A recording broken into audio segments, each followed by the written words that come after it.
କାର୍ଯ୍ୟ ସରିବା ପୂର୍ବରୁ ଫାଟିଲା ପାଚେରୀ, ମରମ ଗଦା କରି ଲୁଚାଇବା ଅଭିଯୋଗ।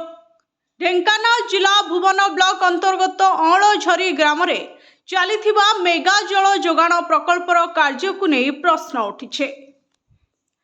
ସ୍ଥାନୀୟ ଲୋକଙ୍କ ଅଭିଯୋଗ ଅନୁସାରେ ପ୍ରକଳ୍ପର କାର୍ଯ୍ୟ ସମ୍ପୂର୍ଣ୍ଣ ହେବା ପୂର୍ବରୁ ନିର୍ମାଣାଧୀନ ପାଚେରୀରେ ଫାଟ ସୃଷ୍ଟି ହୋଇ ଗଳି ପଡ଼ିବାର ସ୍ଥିତି ଉପୁଜିଛି।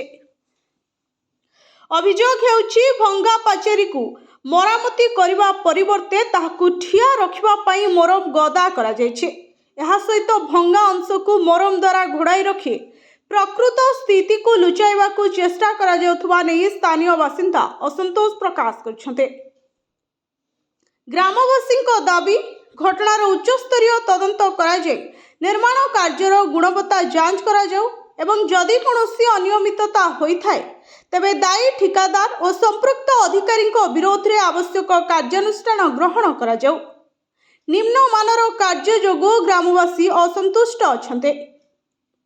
ଭୁବନରୁ ଗୌତମ ପାତ୍ରଙ୍କ ରିପୋର୍ଟ, ସ୍ୱର୍ଣ୍ଣ ନ୍ୟୁଜ୍।